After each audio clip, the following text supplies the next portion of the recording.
اور یا اللہ مجھے اس کی اتباع عطا فرما.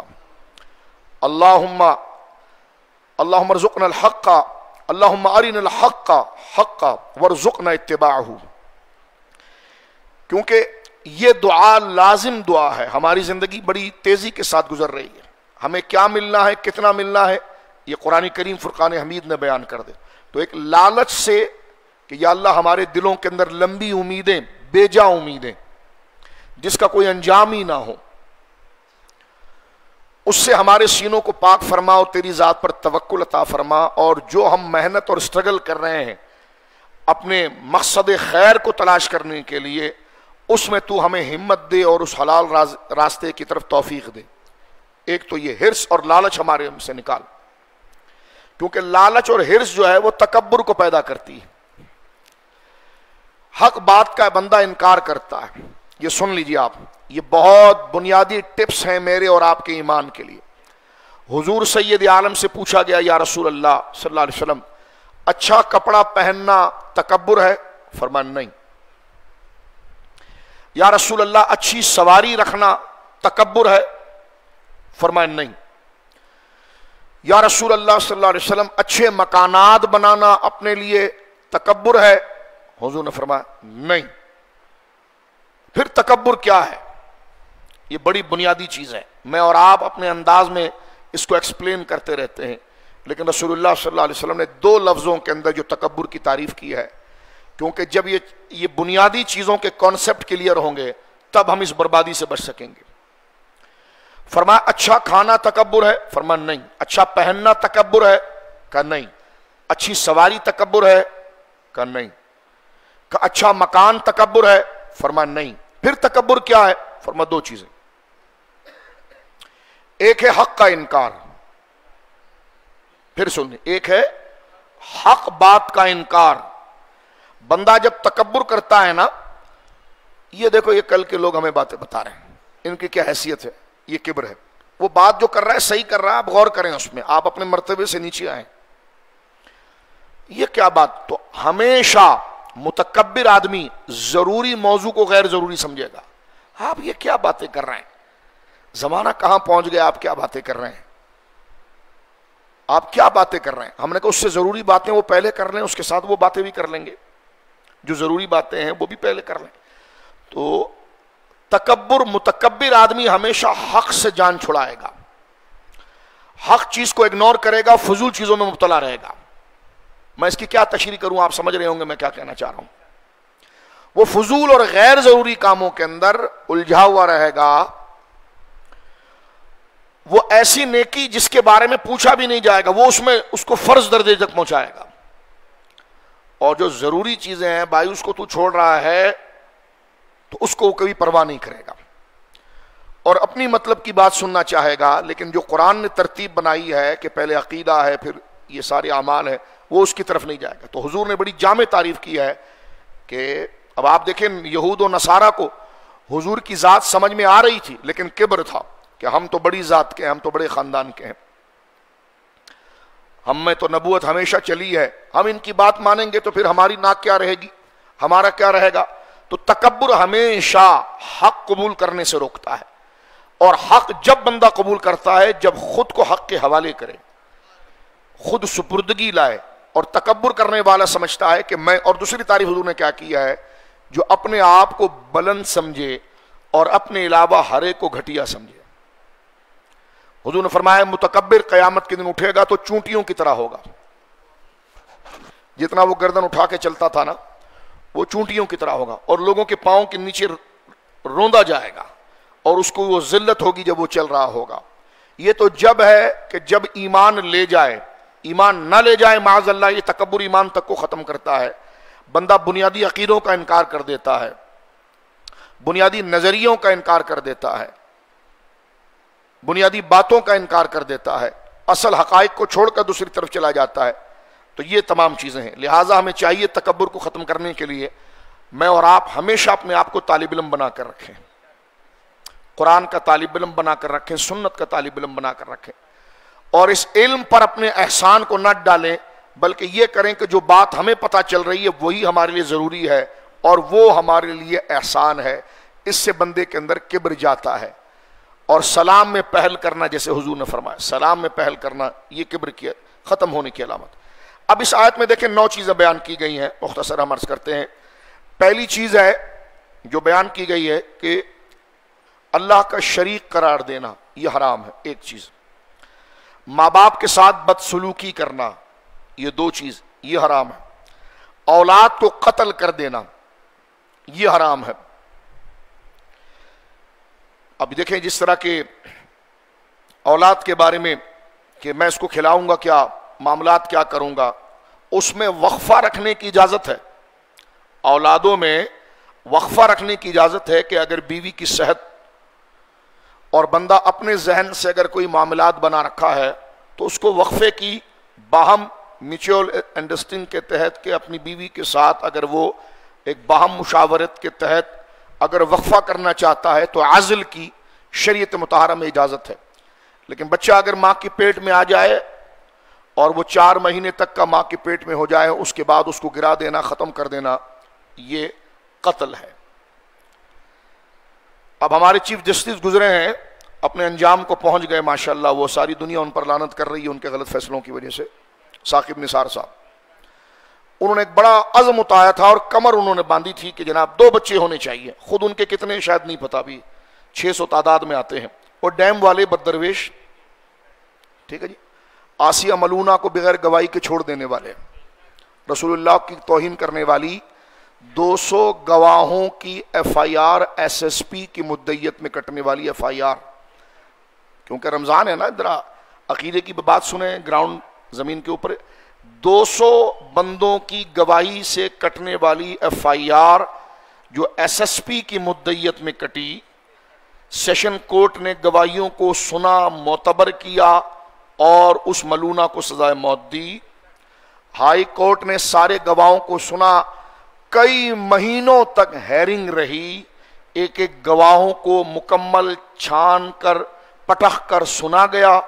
مدعیت ایس ایس پی کی تھی اور اس میں ہائی کورٹ نے بھی یہ میچور فیصلہ دیا کہ جو سیشن کورٹ کا فیصلہ تھا وہ درست تھا، گواہیاں صحیح سنی گئی ہے، معاملات بالکل درست تھے، اور اس مجرمہ نے یقیناً نبی پاک کی توہین کر کے گویا کہ ایک عرب اور پوری انسانیت کی توہین کی ہے۔ لہٰذا جو سزا ہے وہ صرف کاغذ میں لکھنے کے لیے نہیں ہے، باقاعدہ کوئی دہشت گردی، انتہا پسندی، کھیچم کھاچی نہیں، بلکہ ایک ایک گواہ کو سنا گیا اور وہ تحقیق پر پہنچی، رپورٹ ساری موجود ہے، آپ یوٹیوب پر دیکھ سکتے ہیں۔ اس کے بعد ہائی کورٹ نے بھی فیصلہ جاری کر دیا کہ جناب یہ جو ہے مجرمہ ہے اور اسے سزائے موت ہے۔ یہ ٹٹو آیا اور اس ٹٹو نے اپنی صرف برطانیہ کی نیشنلٹی کے لیے گواہوں کو دروازے کے باہر کھڑا کیا، 55 صفحے کا فیصلہ لکھا، 56 صفحے کا 56 صفحے کا فیصلہ لکھا، اور 55 صفحے پر ساری قرآن کی آیات اور حدیثیں لکھی کہ گستاخ رسول جو ہے جو بے ادبی کرے گا اس کی سزا موت ہے، قرآن یہ کہتا ہے، حدیث یہ کہتی ہے۔ 55 صفحے وہ لکھے، آخری صفحے پر لکھا کہ گواہی ثابت نہیں ہوئی ہے، لہٰذا اس کو بری کیا جاتا ہے۔ خدا کی 1000 لعنتیں ہوں اس پر، کیونکہ گناہ کی یہ کوئی ہم گالی نہیں دے رہے ہیں، یہ ہمارا فریضہ ہے، ٹھیک ہے جی۔ تو ایسے ملعونوں کی محبت دل میں رکھنے والا متکبر ہوتا ہے، اور اپنے نبی کے لیے ہر چیز کو لینے والا وہی انکساری کرنے والا ہوتا ہے۔ اس وقت ہم بہت متوازن دھیمے دھیمے انداز میں بغیر کسی جذباتیت کے ہم انصاف کی بات کر رہے ہیں کہ انصاف کا گلا گھونٹا گیا، اب دیکھیں کیسے ذلیل ہو رہے ہیں۔ اور اللہ نے فرمایا تھا کہ انا کفیناک المستہزئین، حبیب ہم تیرے دشمنوں کے لیے خود نپٹیں گے۔ اللہ تمہاری عمر اور بڑھائے ثاقب صاحب، تاکہ تم ایک ایک لمحہ اپنی ذلت دیکھو اور موت کے دہانے پر تم پہنچو، اور پھر میدان محشر میں تم بھی ہوں گے اور ایک طرف پوری امت کھڑی ہوگی اور وہ تم سے پوچھے گی کہ تم نے ہمارے نبی پاک کے ساتھ جو ظلم کیا ہے اس کا حساب تمہیں دینا ہوگا۔ قرآن نے کہا ان الذین یؤذون اللہ ورسولہ لعنہم اللہ فی الدنیا والآخرہ، جو اللہ اس کے رسول کو تکلیف پہنچاتے ہیں خدا انہیں دنیا میں بھی لعنت کرتا ہے اور آخرت میں بھی لعنت کرتا ہے۔ دنیا کی لعنت تو آپ دیکھ رہے ہیں، ان کی پوری ٹیم پر کیا لعنت برس رہی ہے۔ سبحان اللہ وبحمدہ، سبحان اللہ العظیم۔ تو پہلی چیز کیا ہے جناب؟ شرک نہیں کرنا، ٹھیک ہے جی۔ دوسری چیز ہے کہ ماں باپ کے ساتھ بدسلوکی نہیں کرنا۔ تیسری چیز ہے اولاد کو قتل نہ کرنا۔ چوتھی چیز ہے بے حیائی کے کام نہ کرنا، چاہے وہ ظاہر میں ہو، جیسے بے حیائی کے کام گانا بجانا۔ حضور نے فرمایا گانا بجانا زنا کا منتر ہے۔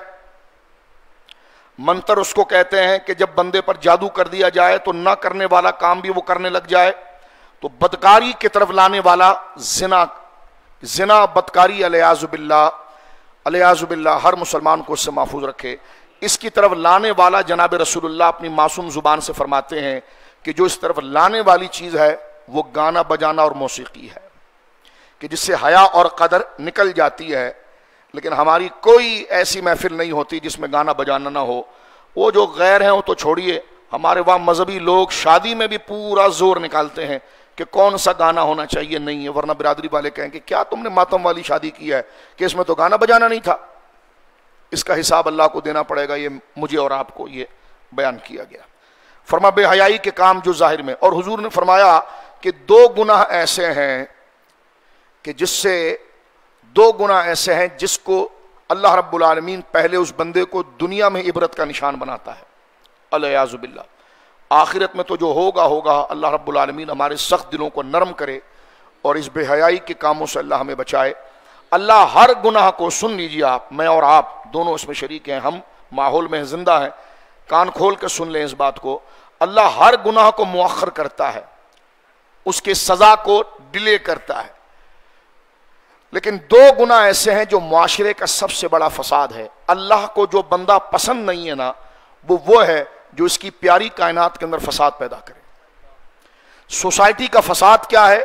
ایک دوسرے کے حق پر ہاتھ ڈالنا، ایک دوسرے کی عزت کو پامال کرنا۔ اس میں دو گناہ ایسے ہیں جو سوسائٹی کے اندر فساد کی بنیاد بنتے ہیں، اور اللہ ایسے بندے کو دنیا میں بھی عذاب کا شکار کرتا ہے۔ ایک شرابی، جو شرابی عادی ہو وہ، اور ایک زانی۔ یہ دو ہے، ابو داؤد شریف کی حدیث ہے کہ ان کو دنیا میں عبرت کا نشان بنایا جاتا ہے، ان کی دولت سمیٹ لی جاتی ہے، ان کی عزت سمیٹ لی جاتی ہے، ان کے دوستوں کو ان کا دشمن بنا دیا جاتا ہے۔ اللہ رب العالمین جل والا محفوظ فرمائے، ہم تنقید کے لیے نہیں، اللہ سے ڈر کر یہ بات کر رہے ہیں کہ یہ سزائیں بیان کی گئی ہیں۔ تو فرمایا یہاں پر کہ بے حیائی کے کام جو ظاہری ہو، جس میں فحاشی، زنا، نگاہ بد، غیر محرم عورتوں کو دیکھتے رہنا، غیر محرم عورتوں کو موبائل پر ان کی تصویریں دیکھتے رہنا، الیاذ باللہ۔ اس کے بارے میں تو صوفیہ یہ فرماتے ہیں کہ بندے کو اس وقت جو آنکھوں سے گناہ کا عادی ہوگا، اسے مرتے وقت کلمہ نہیں ملتا۔ یہ سزاؤں میں سے، الیاذ باللہ، کیونکہ دل کو اصلاح دینے والی دو چیزیں ہیں، قرآن نے کہا ہے سورہ بنی اسرائیل میں، ایک آنکھ ہے اور ایک کان ہے۔ یہیں سے اصلاح کا راستہ دل کو پہنچتا ہے۔ آنکھیں جو دیکھتی ہیں دل میں وہی ارادے پیدا ہوتے ہیں، کان جو سنتا ہے دل میں وہی ارادے پیدا ہوتے ہیں۔ قرآن نے ذکر کیا ہے سورہ بنی اسرائیل میں کہ ہم آنکھ اور کان سے پوچھیں گے، یہ دونوں اللہ کی بارگاہ میں مسئول ہے۔ پوچھا گیا ان سے کیوں پوچھا جائے گا؟ فرمایا اس لیے کہ یہی دونوں چیزیں دل تک باتوں کو پہنچاتے ہیں اور عادتیں طبیعت کے اندر جو بنتی ہے۔ تو فرمایا بے حیائی کے کاموں سے اپنے آپ کو روکنا، چاہے وہ ظاہری بے حیائی ہو، یعنی جس طرح کی یہ بے شرمی کے کام یہ ہو، یا باطنی بے حیائی ہو، جیسے کبر ہے، تکبر ہے، حسد ہے، کسی مسلمان کے لیے بغض رکھنا ہے، یہ تمام چیزیں۔ فرمایا ناحق قتل کرنا، یہ بات آ گئی۔ ناحق قتل کرنے سے مراد یعنی غیر قانونی طور پر قتل کرنا، آپ کا وہ حق ہی نہیں ہے اور آپ نے اس کو اٹھا کر قتل کر دیا، اس چیز کو یہاں پر ذکر کیا گیا ہے۔ شاتم رسول سے متعلق اس میں ڈیٹیل ہے، وہ اس سے مستثنا ہے۔ آگے چلیے، پھر یہاں پر فرمایا کہ یتیم کے مال میں بیجا تصرف کرنا۔ یتیم اس بچے کو کہتے ہیں، ہمارے وہاں تھوڑی نادانی میں یہ ہوتا ہے کہ عمر زیادہ ہو جائے، اللہ والدین کو زندگی دے، والدین کا انتقال ہو جاتا ہے تو بندہ کہتا ہے میں یتیم ہو گیا۔ یتیم اس کو نہیں کہتے، یتیم اس کو کہتے ہیں کہ جب وہ بچہ نابالغ ہو، وہ بچہ جب وہ خود نابالغ ہو اور اس کے والد کا انتقال ہوا ہو۔ والدہ کے انتقال والے کو نہیں کہتے، والد، کیونکہ سرپرست چلا گیا نا۔ اب سرپرست چلا گیا تو یتیم کا معنی یکتا، اکیلا رہ گیا ہے، تنہا رہ گیا، اب اس کا کوئی سرپرست نہیں ہے۔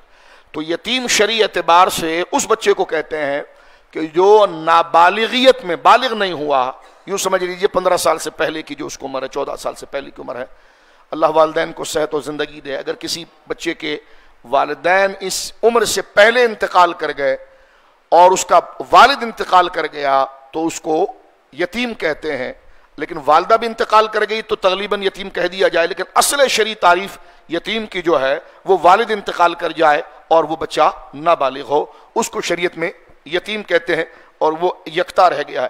اس زمانے میں یہ ہوتا تھا کہ نابالغ بچہ ہے، باپ کا انتقال ہو گیا تو گھر کے سرپرست اس کے مال کو اینٹ لیتے تھے، جمع کر لیتے تھے، کیونکہ باپ کی جائیداد تھی، باپ نے پیچھے مال چھوڑا تھا۔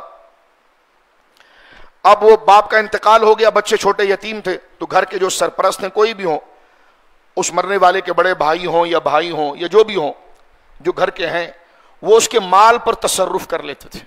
اللہ رب العالمین نے اس کو حرام قرار دیا اور ان کو کہا کہ یتیم کے مال کے لیے جو گھر کے سرپرست ہیں وہ اس کی حفاظت کریں، اس مال کی حفاظت کریں، اور جب بچہ بالغ ہو جائے اس عمر میں اس کو نہ دیں، کیونکہ نابالغ ہے نا، وہ مال کہیں ضائع کر دے گا، تو فرمایا جب وہ سمجھدار ہو جائے تو یہ اس کی امانت اس کے حوالے کریں، اس میں وہ تصرف نہ کریں۔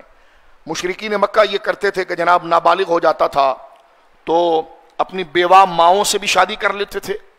بیوہ ماؤں سے مراد یہ کہ جس ماں کے پیٹ سے وہ پیدا نہیں ہوئے، باپ نے کئی شادیاں کی ہوئی ہیں تو ایک ماں سے ہی جو پیدا ہوئے وہ تو اس سے نہیں کرتے تھے، لیکن جو سوتیلی ماں ہوتی تو اس سے شادی کر لیتے تھے۔ شریعت مطہرہ نے اس کو بھی حرام کیا سورہ نساء کے اندر، ایک بات۔ دوسرا دیکھو اسلام کتنا پیارا مذہب ہے جو پورے معاشرے کے اندر سے خرابی کو ختم کر کے رشتوں کی حرمت اور قدر عطا فرما۔ اسی طرح وہ یتیم بچے کے مال کو کھا جاتے تھے، اور جو بچہ بالغ ہوتا تھا اس کے پاس کچھ نہیں ہوتا، اس کا مال اپنے بچوں پر لگا دیتے، اس کی کھیتیوں پر قبضہ کر لیا، اس کے پلاٹ پر قبضہ کر لیا، اس کی جائیداد پر قبضہ کر لیا۔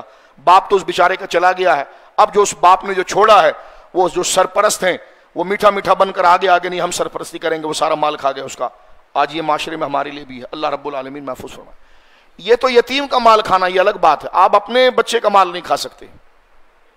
مثلا جیسے ہمارے ایک ضمن ایک مسئلہ نکلا ہے تو میں بات عرض کر رہا ہوں، جیسے ہمارے چھوٹے بچے ہوتے ہیں ان کو عیدی ملتی ہے، جو چھوٹے ہمارے بچے ہوتے ہیں نابالغ بچے ان کو عیدی ملتی ہے، یا انہوں نے کہیں گئے تو کسی مہمان نے کسی رشتہ دار نے ان کو کچھ پیسے دے دیے، باپ اور ماں اس کے امین ہیں، ان میں تصرف کی ان کو اجازت نہیں ہے، وہ بچے کا ہی مال ہے۔ وہ کہیں گے یار یہ تو پھر ہمارے لیے بڑی مصیبت ہے، ہم کہاں سنبھالتے رہیں گے، تو بہتر یہ کہ اس بچے کی فیس اسکول کی اسی پیسوں سے دے دیں آپ، تاکہ اسی کے کام آ جائے نا۔ ایک سمپل حل بتا رہا ہوں اس کا۔ اس کے لیے جب شاپنگ کریں گے نا عید کے اندر، جوتے خرید رہے ہیں، کپڑے خرید رہے ہیں، تو جو اس کی پرانے یعنی جو پورے سال کا اس کا جو گفٹ جمع ہوا ہے اسی پیسے سے اس کے کپڑے خرید لیں آپ، تاکہ اس کا پیسہ اسی پر لگ گیا، آپ اس کو استعمال نہیں کر سکتے۔ یہ ہے دین اسلام، ہر ایک کے حق کی ایسی حفاظت کرتا ہے۔ اللہ اکبر۔ تو فرمایا کہ یتیم کے مال میں تصرف نہیں کرنا، ناپ تول میں کمی نہ کرنا۔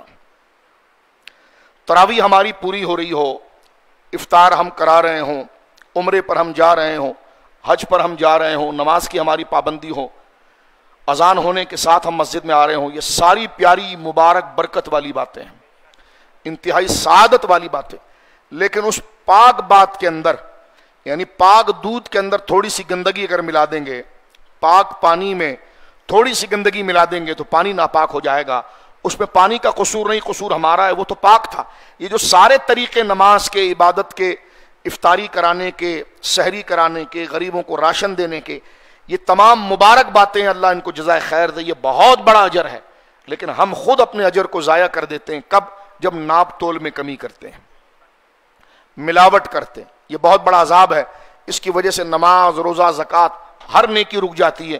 کیوں؟ کیونکہ یہ معاشرت کے فرائض میں سے ہے، اور اللہ رب العالمین نے ناپ تول میں کمی کو حرام کیا ہے، تو اس کا اپوزٹ کیا آیا کہ پورا ناپ تول کرنا ایسے فرض ہے جیسے نماز فرض ہے۔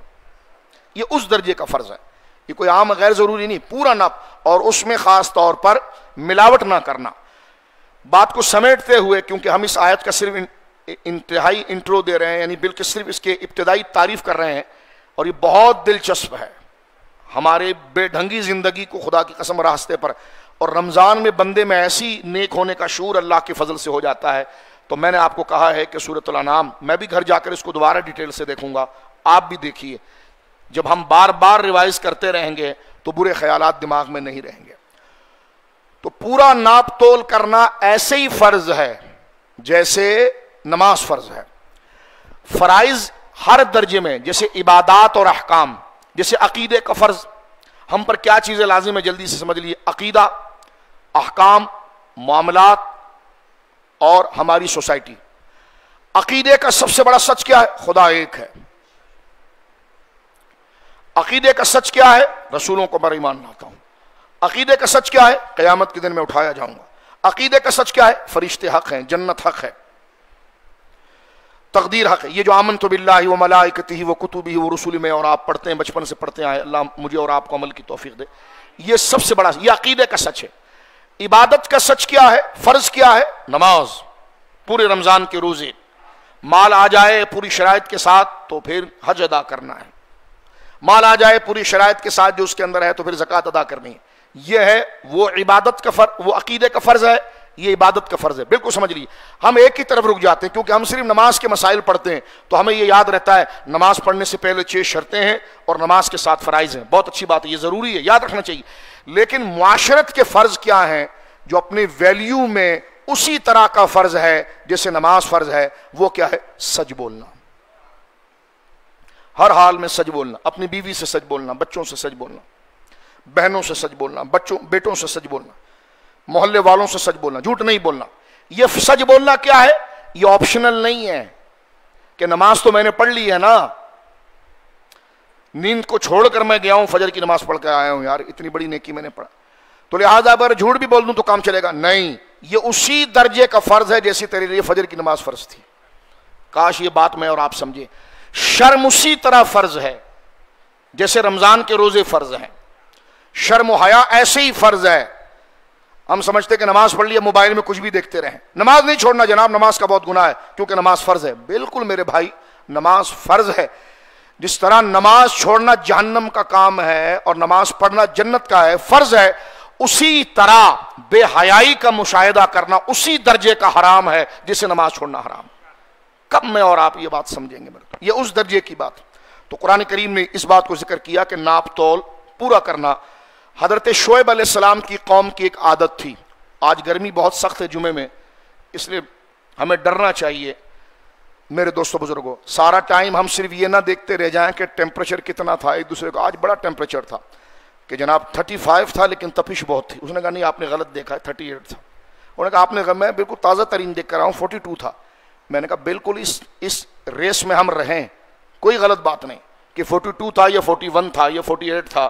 یہ تمام چیزیں اپنی جگہ پر ہیں، لیکن ہم اس کے پیچھے بھی دیکھیں کہ اس میں جہاں جو آزمائشیں وہ کیا ہیں. ان میں سے ایک آزمائش یہ ہے جو ہمیں قرآن میں حضرت شعیب علیہ السلام کے عمل کی ملتی ہے، ان کی امت کی. ان کے امت میں جو غلط لوگ تھے وہ بڑے بیپاری تھے، تاجر تھے، اور وہ کیا کرتے تھے؟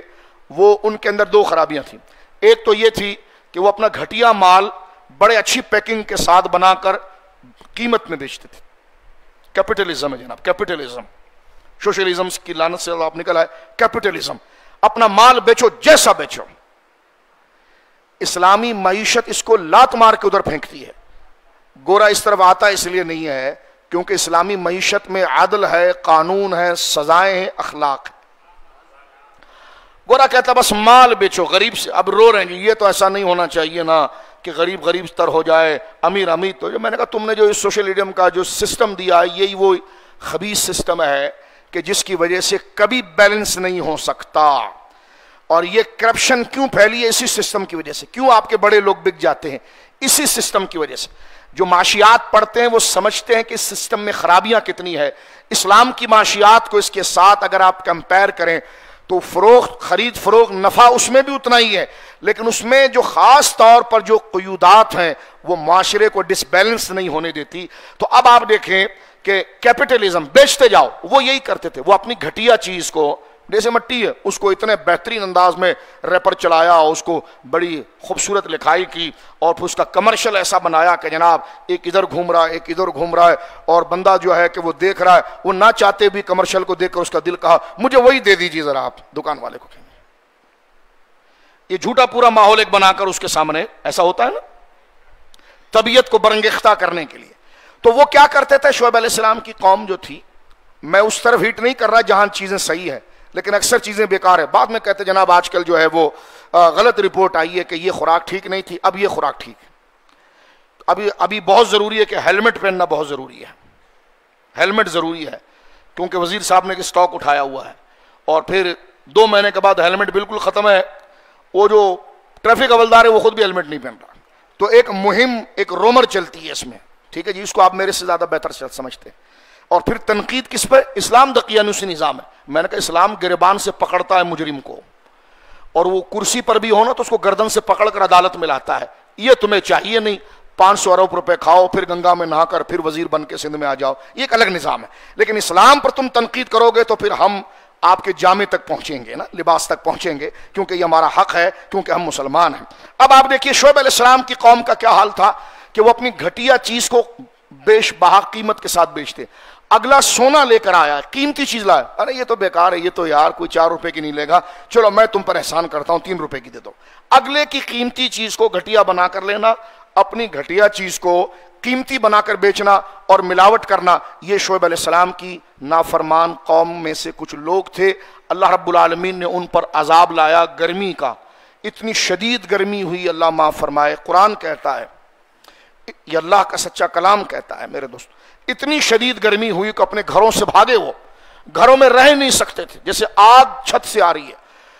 انہیں دور ایک کالا بادل کا ٹکڑا نظر آیا، انہوں نے کہا یار یہ اتنا بڑا جو بدلی جا رہی ہے اس کے نیچے ضرور پہنچیں گے تو ہمیں سایہ ملے گا۔ وہ سب جا کر اس کے اوپر کھڑے ہوئے، ان کو بار بار شعیب علیہ السلام نے سمجھایا تھا، جو وہ کھڑے ہوئے تو اللہ فرماتا ہے ہم نے اس سے آگ برسائی اور جتنی قوم تھی سب کے سب غرق ہو گئی۔ تو یہ چیز ہے گویا کہ ناپ تول میں کمی کرنا حرام ہے، ناحق بات کرنا، غیر انصافی بات کرنا کہ نہیں یہ ہمارا برادری والا ہے، یہ ہماری جماعت والا ہے، ناحق بات کرنا، حق کا ساتھ نہ دینا، یہ حرام ہے۔ تو فرض کیا ہوا؟ حق بات کرنا۔ اور آخری میں ہے کہ جو اللہ سے تم نے عہد کیا ہے اس کو پورا نہ کرنا یہ حرام ہے، اور اللہ سے جو عہد کیا ہے اس کو پورا کرنا یہ حلال ہے۔ لہٰذا آج کا صرف یہی تعارف تھا۔ میں آخر میں بات ختم کرتے ہوئے عرض کرنا چاہتا ہوں آپ تمام بھائیوں کی خدمت میں کہ یہ سورۃ الانعام ہے، مل کر ایک دفعہ ثواب کی نیت سے کہتے ہیں، سورۃ 8واں پارہ، آیت نمبر 151 سے لے کر 154 تک کا، 153 154 تک ہم چلے، 151 152 153 تک ہی آ جائیں۔ ان آیتوں کو انشاءاللہ ہم جب اپنی ڈیوٹیز سے فارغ ہو جائیں، افطار سے فارغ ہو جائیں، تھوڑا تسلی لیں تو قرآن کریم اٹھائیں، کنز ایمان شریف، اور پھر ان آیات کی تلاوت کریں، اس کے معنی کو دیکھیں، ان کی تفسیر کو دیکھیے، کہیں گے انشاءاللہ اللہ مجھے بھی عمل کی توفیق دے، آپ کو بھی عمل کی توفیق دے، اور قرآن کے اس نور کو ہمارے معاشرے، ہماری سوسائٹی اور ہمارے اندر حاصل کرنے کی ہمیں توفیق دے، تاکہ اندر جو بے چینی اور یہ جو بے اعتدالی اور ظلم جو ہم کرتے ہیں اور حق ایک دوسرے کا چھوڑتے ہیں، اس وجہ سے جو ہمارے دماغوں پر پریشر آتا ہے اور سٹریس آتا ہے، یہ پریشانی آتی ہے، ہم سمجھتے ہیں کہ شاید ہم نے کام بہت کر لیا ہے اس لیے تھکن ہے۔ تھکن اس لیے نہیں ہوتی ہے، تھکن ضرور اگر میں اور آپ شام کو گھر آ کر اپنا معائنہ کریں، کس کس کے ساتھ ہم نے بدزبانی کی، کس کس کے ساتھ ہم نے ٹریفک میں جاتے ہوئے کس کو دھمکی لگائی، کس کے راستے پر ہم اتر آئے، کہاں ہم نے رانگ وے ہم چلے، کس کو ہمارے سے تکلیف ہوئی، یہ جو ہم نے چھوٹی چھوٹی مسٹیک کی ہے نا، اس کی وجہ سے گھر میں آئے ہیں تو کھجور بھی میٹھا نہیں لگ رہا ہے، شربت بھی میٹھا نہیں لگ رہا ہے، پانی بھی اچھا نہیں لگ رہا ہے۔ اللہ رب العالمین ہمیں اپنا محاسبہ کر کے، اکاؤنٹیبلٹی، اپنا محاسبہ کر کے اپنی غلطی کو سمجھنے کی اور اس کو سدھارنے کی توفیق دے، کہ صبح کا بھولا شام کو گھر آ جائے تو اسے بھولا نہیں کہتے۔ ربنا تقبل منا انک انت السمیع العلیم وتب علینا یا مولانا انک انت التواب الرحیم برحمتک یا ارحم الراحمین۔